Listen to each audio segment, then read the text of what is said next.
Hello, everyone. This is Richard Metallifan72 coming at you from the Metallic Cave in wonderful Oklahoma. Where you know what they say about Oklahoma?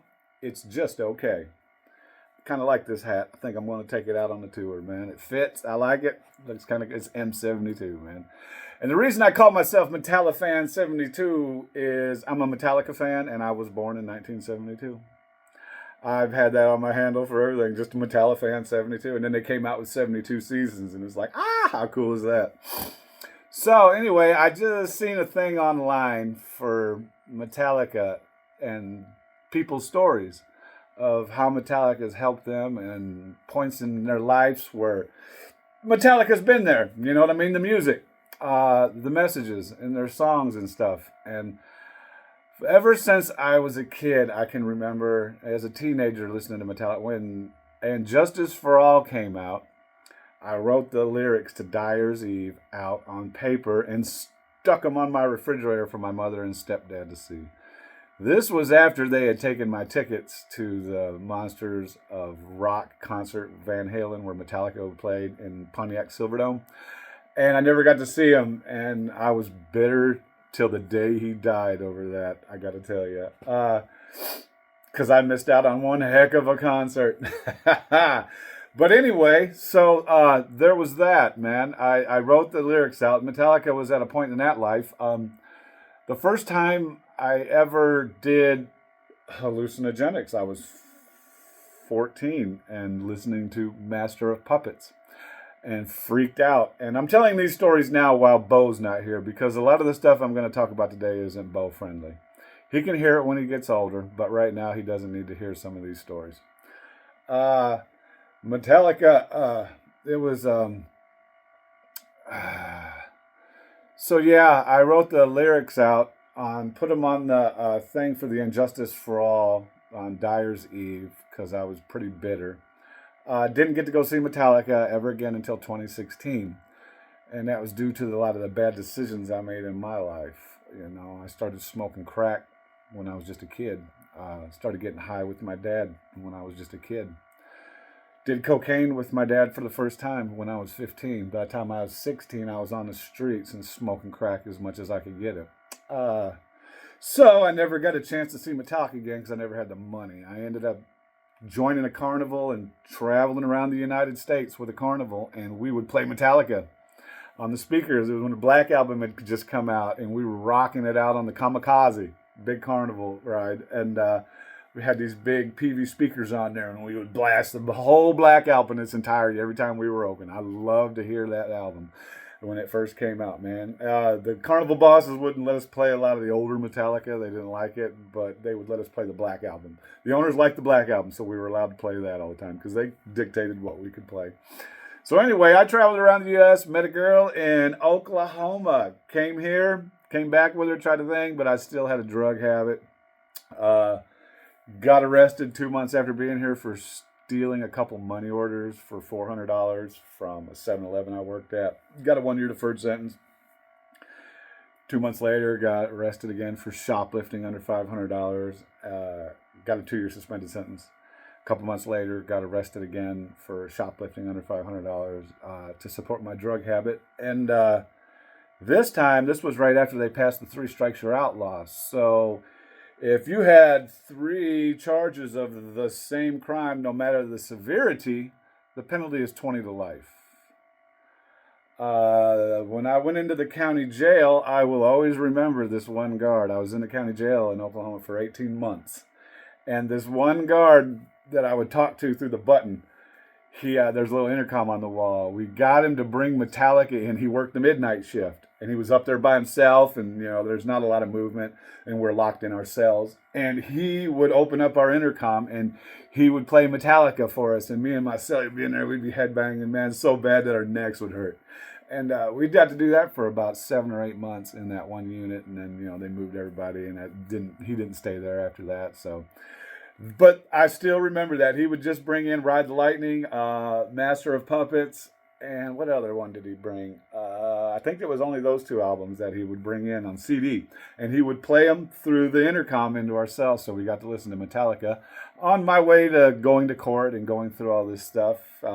Went to jury trial, got found guilty of shoplifting under $500, got sentenced to 20 years in Oklahoma State prisons. And bitter.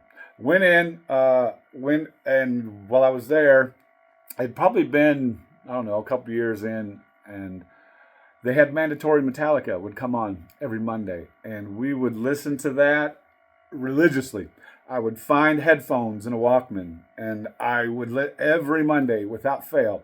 If I wasn't in segregation where I couldn't have a radio, I was listening to the radio and listening to mandatory Metallica every single Monday as long as I was there. And about 3 or 4 years in, someone came from another prison and they had some tapes with them from a place that they were allowed to have tapes. And we were allowed to have them, but you couldn't buy them no more. They were kind of grandfathered in. If you had them, you could keep them, but you couldn't get any more. And nobody had any Metallica on the whole prison that I was at. Well, this guy came in with the Load album, and I'd never heard the Load album before. I'd heard a couple of the songs on Mandatory Metallica, and I dug them. And so I got a hold of that tape. I swindled and prayed and got that tape. I ended up with that tape right there. I traded the dude out of it and got a tape player, hustled up a tape player and some headphones. And I walked this mile track. It was actually, what was that? 3 laps around was a mile. So, a third of a mile track that we had there. And I walked every day, all day with my headphones in, as long as I had batteries. And figured out a way to make our own battery chargers so we could kind of charge our batteries to make them last a little longer, because we get the cheap ones in there. And there's no way to recharge them. So, but ingenuity, is what is that? The mother of invention is whatever. But we had to come up with it, so we figured out a way and made it work. So anyway, I listened to that Load album over and over and over for years. Memorized that thing. And that was my way of escaping that place. I ended up having to do 14 years in that place behind shoplifting $500 worth of stuff. Pretty bitter, because 2 years after they sentenced me, they changed the law and made every one of my crimes a misdemeanor, but they wouldn't grandfather it into me to where it affected me. I still had to do my whole 20-year sentence. So, anyway, I didn't get out till 2011. Got to the halfway houses and work centers and was able to get radios and DVDs and stuff, so started stockpiling some Metallica and being able to listen to them again. And then got out and started working, became an electrician, flourished, excelled, started my own business, met a girl, and talked her into going, because I really wanted to go to a Metallica concert. So I talked her into going to Metallica with me in 2016 to the San Francisco, the new Giant Stadium out there in the Bay. And got there at 11 o'clock in the morning, lined up because I wanted to get the rail, man. This was going to be my first Metallica show, man. And, I really wanted to get on the rail. And so didn't know that they had like extra packages you could get for like meet and greets and stuff. So when we got in, got second row. Good enough for me. I'm not on the rail, but I can touch the rail. We had I think it was Cage the Elephant was one of the first opening acts. They gave out a guitar to a dude whose security took the guitar from the dude, and there was a big ordeal, and he ended up getting the guitar back. But when Metallica came on, the rush was so insane, my wife freaked out. She was literally off the ground. I mean, you ain't going nowhere, man. You ain't doing nothing. You ain't going nowhere. You're stuck in the middle of this crowd, and the surge was hard. I had her in front of me, kind of wrapped, keep her safe, keep her from getting squished. But finally, she'd had too much, man. She couldn't do it. They were like 3-4 songs in, and she's like, I got to get out of here. So I was like, all right. I was trying to back up, but I couldn't go nowhere, so I just started literally throwing elbows. I had her in one arm, and I just elbowed as hard as I could, going backwards, man, and people made a way for me. I got her about, 30, 40 yards outside the crowd, and I went back in. I couldn't get back up front, but I went back in, and I danced, and I rocked, and I just had the time of my life, man. And since that time, I've seen Metallica 22 times. I've been able to travel and enjoy their music. And I love the Load album, man, because it takes me back to a place in time, that reminds me of the hard times and the times I don't ever want to go back to. I don't ever want to go down that road again. And I use my experiences to teach my kids to make better choices in life, because I don't want them making the same choices I made, going down the same road I went, because it was a hard road, man. And I would never wish that on anybody. So, the opportunity to be able to do the I Disappear this year with my 7-year-old, it's just unbelievably epic, man. I don't know, it's hard to explain in words how that makes me feel, being able to do this with my kid, man. It's like a lifelong dream of mine to be able to follow Metallica. I've loved Metallica since I was 11 years old, in 83, 84. And they've been my favorite band. I'm just so excited to get this tour started and get out there with my kid. And we're not going for the rail.